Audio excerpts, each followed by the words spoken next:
चलिए next question यहां पर दिया गया है, the Boolean expression a plus B bar plus C plus D bar plus B plus C bar whole complement is simplifies to. Gate 2016 में से 2 marks में पूछा गया था। तो स्क्रीन को रोक दीजिए और आंसर कीजिए इस क्वेश्चन को। चलिए मैं अब सॉल्व कर रहा हूं, आप सब लोगों ने आंसर किया होगा, जो भी आंसर आ रहा है ABCD में से।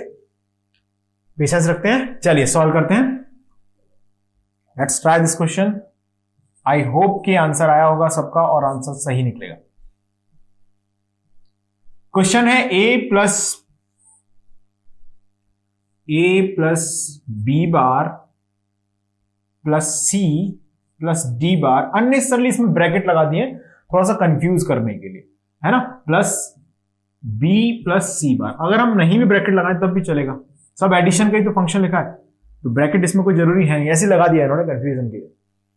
अब जरा एक चीज देखिए, क्या मैं इस पूरे फॉर्मेट को इस तरह से लिख सकता हूं, a plus C plus D bar plus B bar plus B plus C plus C bar.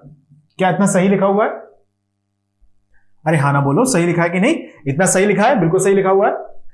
b plus B बार यानी कि जैसे हम लोग पहले भी बात कर चुके हैं, a प्लस ए बार मैंने बताया था आपको और ऑपरेशन में, है ना, हमेशा कितना होता है, ये 1 होता है। यानी कि b प्लस बी बार का मतलब क्या है, 1 ही होगा।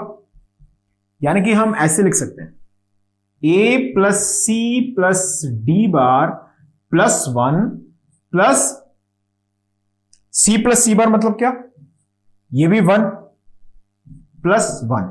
अब बुलियन में 1 प्लस 1 मिलकर 2 नहीं होता, 1 प्लस 1 मतलब 1 और ऑपरेशन विद 1 मतलब फिर भी 1। ओके, अब इसमें हमें देखनी है एक और थ्योरम। जैसे मान लीजिए मैं इस पूरे को x मान लूं, पूरे को मैं क्या मान लूं, x मान लूं। तो इस पूरे को जब अगर आप x मानेंगे तो यहां से मैं क्या इसे ऐसे लिख सकता हूं, कॉम्प्लीमेंट हमने लिखा हुआ है, तो ये x प्लस और 1 प्लस 1 का मतलब मैं बता चुका हूं आपको, और ऑपरेशन है कि 1 ही होता है बुलियन में, देयर इज नथिंग लाइक 2। तो x प्लस 1 ये हमने और ऑपरेशन में ये भी लिखा था, आपकी कॉपी में लिखा होगा, a प्लस 1 इक्वल टू होता है 1। तो ये आ जाएगा x प्लस 1 यानी कि 1 और 1 का कॉम्प्लीमेंट होता है 0। तो आंसर आ गया option D. Option D is the right answer for this question. Option D जिनका आंसर है, दे आर एब्सोल्युटली करेक्ट। चलिए आगे बढ़ते हैं इस क्वेश्चन में। देखिए बुलियन अलजेब्रा के कोई भी क्वेश्चन हो, आप इनको वेरीफाई करके भी सॉल्व कर सकते हैं। समटाइम मान लीजिए अब ये तो मुझे क्लिक कर गया, या आपने देखा तो आपको भी क्लिक कर गया। अब मान लीजिए आपको कुछ भी हिंट नहीं मिल रही है, कंफ्यूज हो रहे हैं आप, तो बुलियन अलजेब्रा का सबसे जो लास्ट प्रायोरिटी जिसकी है, जिस मेथड की, उससे आंसर तो आ ही जाएगा। लास्ट प्रायोरिटी क्या है कि आप क्या करें कि ए बी सी की ना कोई वैल्यू अज्यूम करना शुरू करना है। जैसे मान लीजिए इसी क्वेश्चन में मैं आपको थोड़ा सा समझाऊं, मान लीजिए इसी क्वेश्चन में आपको समझ नहीं आ रहा कि भाई क्या करना है, क्लिक नहीं कर रही चीजें, तो हम क्या करें, इसमें हम क्या कर सकते हैं कि हम इसमें ए की वैल्यू कुछ मान ली मैंने 0, मेरा ऐसे मन करते जा रहा है ना, बी की वैल्यू मान ली मैंने 0, सी की वैल्यू मैंने मान ली 1 और डी की वैल्यू मैंने मान ली 1। क्योंकि ए बी सी डी कुछ भी है, अल्टीमेटली है तो लॉजिक ही, या तो लॉजिक 0 होंगे या लॉजिक 1 होंगे। तो मैंने रैंडम एक अजम्पशन ले लिया कि a equal to 0, b equal to 0, c equal to 1, d equal to 1, ले जाके इसको पुट कर दो इस एक्सप्रेशन में। तो जरा देखते हैं क्या होगा। ऑप्शन में आपने पहले इस एक्सप्रेशन में पुट किया, इस पूरे को कॉम्प्लीमेंट लगाया मैंने, a 0 है तो 0 प्लस b क्या माना है 0, कॉम्प्लीमेंट हो जाएगा 1 प्लस c को हमने क्या माना है 1 प्लस d को हमने क्या माना है 1, तो 0 कॉम्प्लीमेंट है d बार, है ना।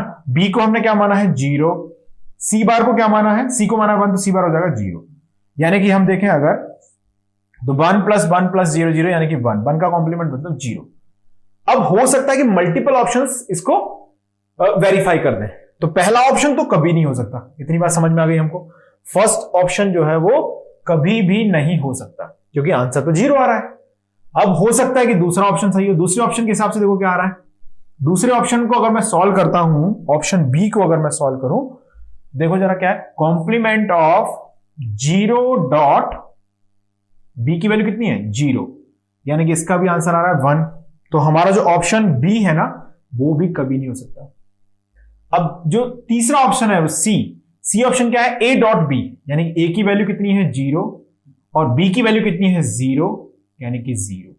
अब ये भी 0 दे रहा है, यानी कि ऑप्शन सी या ऑप्शन डी में से एक आंसर है। अब क्या करें भाई, दो आंसर तो हो नहीं सकते, कोई मल्टीपल सेलेक्ट क्वेश्चन थोड़ी है ये, दो आंसर नहीं हो सकते, मतलब एक ही आंसर होगा।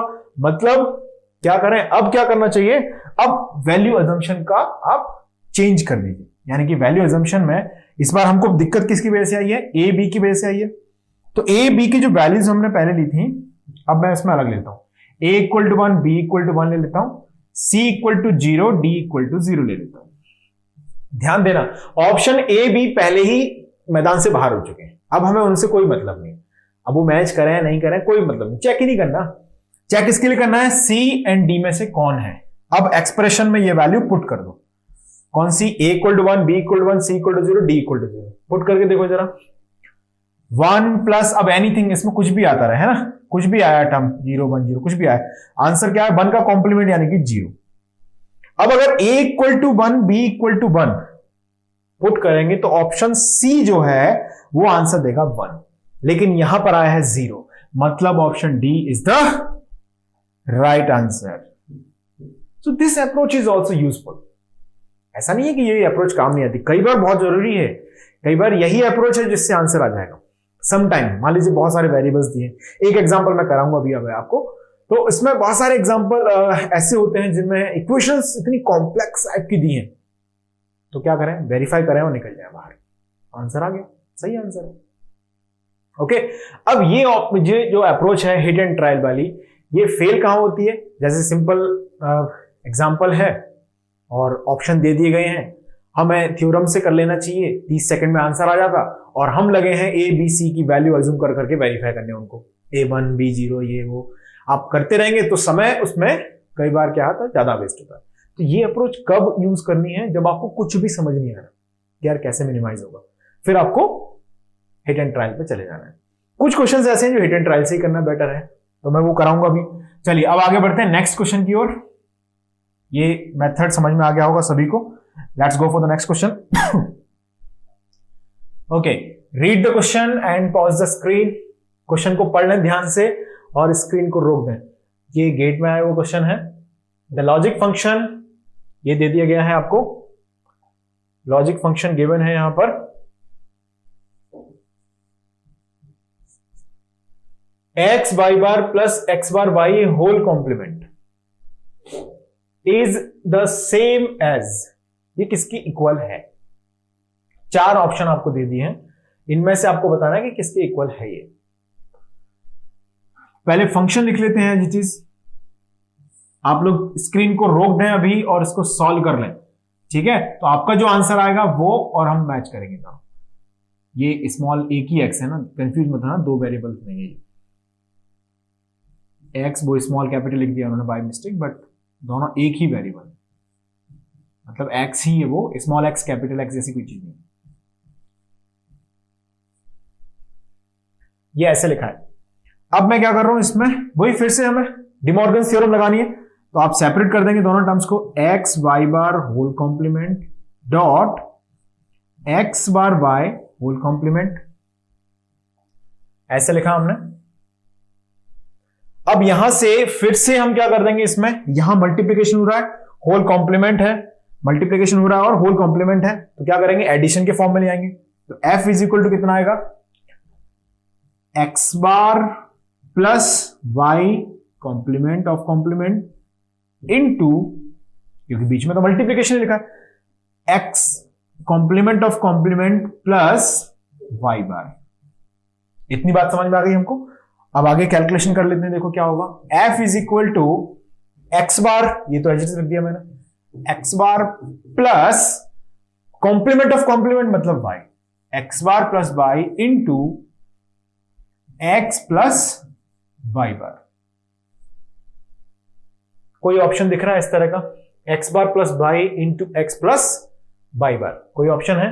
अच्छा, कोई ऑप्शन नहीं है इसमें, तो अब क्या करना चाहिए, अब हमें ऑप्शंस को भी समटाइम ऐसा हो सकता है कि रीअरेंज करने की जरूरत पड़ जाए। जैसे यहां पर X bar plus Y into X plus Y bar इन्होंने दिया है ना। अब मान लीजिए आप ऑप्शन बी पे जाएं या ऑप्शन ए पर जाएं, ऑप्शन ए और इसमें कोई मैच दिख रहा है आपको? कोई मैच नहीं दिख रहा है ना। अगर मैं ऑप्शन बी को देखूं, ऑप्शन बी मेरे को थोड़ा सा लग रहा है कि ये इट्स वेरी क्लोज, तो ऑप्शन बी को पार्शियली मैं सॉल्व कर सकता हूं। कैसे सॉल्व करेंगे? फिर से वही ब्रेक कर लो इसे, तो ये आएगा आपका कॉम्प्लीमेंट यहां पर है, मैं पहले लिख देता हूं इसे, it is X bar plus Y bar into X plus Y. वही आपने इसे ब्रेक किया दो पार्ट्स में, तो ये आ जाएगा लाइक यहां पर आएगा X bar plus Y bar into X plus Y whole bar, ये आ गया। और हम अगर इसको सॉल्व कर लें यहां से, यहां बीच में एडिशन आ जाएगा इंडिविजुअल वेरिएबल, इसको अगर हम सॉल्व कर लेते हैं तो यहां आएगा X complement of complement into Y complement of complement plus, यहां से हम देखा X plus Y whole complement under है, तो X bar into Y bar. अभी मैं आपको इसका एक लाइन में आंसर बताऊंगा कैसे आएगा। अभी पहले हम थोड़ा सा एक जो मेथड है उससे हम हैंडल कर रहे हैं इसको। ये आ गया, अब ये ऑप्शन बी इतना आ गया। अब मैं इस फंक्शन एफ को भी थोड़ा सा अगर सॉल्व कर लूं तो ट्रांसपोजिशन थ्योरम लगा देता हूं इसमें, 1 प्लस 2 इंटू 1 कॉम्प्लीमेंट प्लस 3। क्या लिखेंगे आप इसको? 1 इससे मल्टीप्लाई हो जाएगा इधर यहां पर, और ये मल्टीप्लाई हो जाएगा इससे, यानी कि आंसर आएगा X bar Y bar plus X Y. मतलब आंसर तो हमको मिल चुका है option B, option B answer मिल चुका है। लेकिन ये क्वेश्चन इस मेथड से करना थोड़ा सा क्या हो गया, लेंदी टाइप की अप्रोच हो गई। आपने पहले क्वेश्चन को सॉल्व किया, फिर ऑप्शन को सॉल्व किया, तो हमें कोई दूसरा तरीका अपनाना चाहिए। अब आपके दिमाग में तरीका आ रहा होगा, ऐसा करते हैं सर हिट एंड ट्रायल कर लेते हैं, एक्स वाई की वैल्यू मान के कर लेते हैं। ये हो सकता है, लेकिन नन ऑफ द अबव दिया है। गले में फांस अटकी रहेगी कि नन ऑफ द अबव तो कहीं सही नहीं है, क्योंकि verification is just a hit and trial approach. उसमें आपको लगा कि भाई ए और सी रिजेक्ट हो गया, मतलब सी आंसर, बी आंसर है, लेकिन डी भी तो हो सकता है। तो ऐसे क्वेश्चन में हिट एंड ट्रायल से नहीं जाना चाहिए जहां नन ऑफ द अबव आपको दे दिया गया है। हालांकि इसका आंसर बी है और वो करेक्ट है, क्योंकि मेथड से सॉल्व किया है, इसमें तो कोई हिट एंड ट्रायल किया नहीं हमने। लेकिन अब इसके अलावा भी एक अप्रोच इसमें हो सकती थी, वो क्या है देखिए। ये अप्रोच आपको थोड़ा सा तब समझ में आएगी ज्यादा अच्छे तरीके से जब हम लॉजिक गेट्स चैप्टर पढ़ लेंगे। तो लॉजिक गेट चैप्टर में हम क्या बोलते हैं, X Y bar plus X bar Y, इसको बोला जाता है XOR. This is the complement of XOR, और इसका मतलब होता है एक्सनॉर। ये मैं जो बात कर रहा हूं, अगर आपको अभी समझ में नहीं आ रही है सो डोंट वरी, हम जब लॉजिक गेट पढ़ लेंगे तो ये आपको जल्दी समझ में आ जाएगी। क्वेश्चन देखा, आपको समझ में आ गया, एक्सनॉर गेट दिया है, ठीक है, एक्सनॉर गेट दिया है। अब एक्सनॉर गेट के लिए अगर मैं एक्सप्रेशंस लिखूं, तो इसमें अगर हम डायरेक्टली क्या लगा दें, ट्रांसपोजिशन थ्योरम, तो ये क्या बनेगा, x Y bar plus X bar Y बनेगा। यानी कि जो ऑप्शन ए है आपका वो है x Y bar plus X bar Y, ये तो एक्स एक्सॉर वाई होता है, तो ये तो है नहीं। अब ऑप्शन बी को देख लेते हैं, फिर से इसमें ट्रांसपोजिशन थ्योरम लग जाएगी, X bar Y into X Y bar complement, यानी कि X bar Y plus X Y bar complement, यानी कि ये होता है एक्सनॉर गेट, क्योंकि X bar Y plus X Y bar is what, X XOR Y, complement of X XOR Y, यानी कि एक्सनॉर गेट। तो option B is the right answer. जब आप लॉजिक गेट चैप्टर पढ़ लेंगे तो ऑब्वियस है कि ये क्वेश्चन आपको 2 सेकंड 5 सेकंड मैक्स 10 सेकंड में आंसर मिल जाएगा। अभी हमने इसको सॉल्व किया, तो ये अप्रोच भी बिल्कुल करेक्ट है, लेकिन हमें सम टाइम जरूरत पड़ती है तो हम ऐसे भी इसे कर सकते हैं। चलिए अब आगे बढ़ते हैं नेक्स्ट क्वेश्चन पर। Let's see the next question. If x is equal to 1 in the logic equation, x equal to 1 दिया है लॉजिक इक्वेशन में, x प्लस जेड टाइम्स इनकी मल्टीप्लाई करके फंक्शन बना दिया है और बोला है इक्वल टू 1 है ये, तो पूछा है देन क्या रिलेशन इनमें से सही है। गेट का क्वेश्चन है ये भी। चलिए स्क्रीन को रोक दें अभी के अभी और सब लोग इसको एक बार ट्राई जरूर करें। तो आंसर आ गया होगा, आंसर सभी का आ गया होगा। देखिए सब लोग ट्राई जरूर करें, जो क्वेश्चंस मैं यहां पर करा रहा हूं और आपसे बोलता हूं स्क्रीन को रोकें और सॉल्व करें, तो इट्स योर रिस्पॉन्सिबिलिटी नाउ। मैं वहां पे जाके देख नहीं रहा हूं कि आप सॉल्व कर रहे हैं कि नहीं, लेकिन अब आपकी जिम्मेदारी है वो कि अगर आपको सही से सब्जेक्ट सीखना है देन जो इंस्ट्रक्शंस फैकल्टीज देते हैं वो आप माने बिल्कुल। ओके, तो सभी ने सॉल्व जरूर किया होगा इसे और आंसर अभी क्या होगा आपका, तो आंसर भी आप मैच करना जो भी आंसर आए। चलिए मैं सॉल्व कर रहा हूं इस क्वेश्चन को। x plus Z times Y bar plus bracket के अंदर ब्रैकेट लगे हुए इसमें है ना, X Z bar plus X Y bar, ये ब्रैकेट क्लोज, एक और ब्रैकेट क्लोज, नया bracket start, X bar plus X bar plus Z bar into X plus Y, ये इक्वल टू दिया है 1। तो सबसे पहली अप्रोच हमारे दिमाग में क्या आएगी कि यहां पर जो लेफ्ट हैंड साइड में हमें दिया गया है उसको इक्वल टू आरएचएस करके देख लेते हैं कि आरएचएस में क्या दिया है, 1 दिया है। आरएचएस इक्वल टू क्या है, 1 कांस्टेंट आ रहा है मतलब, और ये लेफ्ट हैंड साइड में पूरा ये इतना टर्म आपको दे दिया गया है।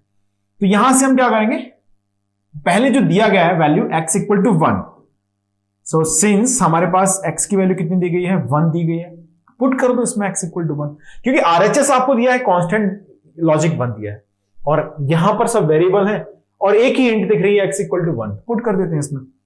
पुट किया, देखो क्या होगा, 1 प्लस जेड, तो हमने कुछ किया नहीं इसमें, चलिए जेड वाई बार वही रहेगा, कुछ नहीं चेंज होना इसमें, प्लस जेड बार यानी कि वही रहेगा, प्लस अब x क्या है 1, तो ये y बार रह जाएगा सिर्फ, ये bracket close, next bracket solve करते हैं।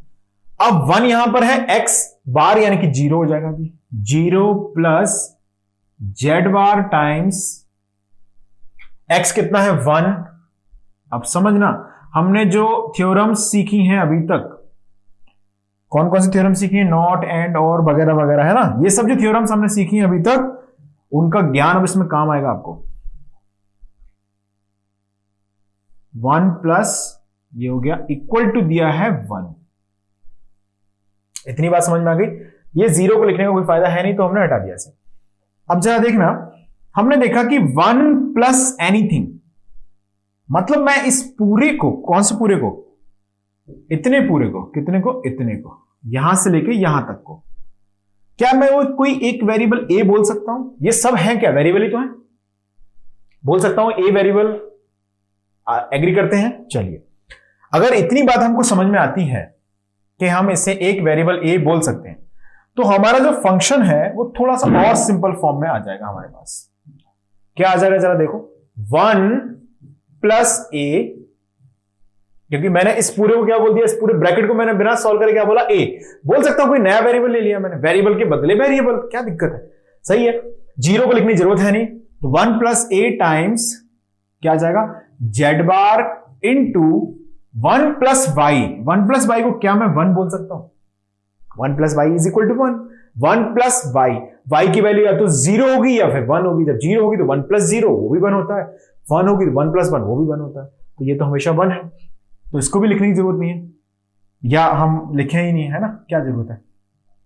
ये आया जेड बार इक्वल टू कितना आ गया 1, जो कि राइट हैंड साइड में दिया गया है। तो 1 प्लस ए का मतलब क्या है, और ऑपरेशन हो रहा है, 1 प्लस ए मतलब 1, 1 प्लस ए मिल गया है 1, तो जेड बार इक्वल टू मिल गया है 1, तो जेड इक्वल टू मिल गया है 0, जेड इक्वल टू 0 मतलब कौन सा ऑप्शन सही है, option D is the right answer for this question. Note कर लें इस क्वेश्चन को जल्दी से। अब आगे बढ़ते हैं अगले प्रश्न के लिए।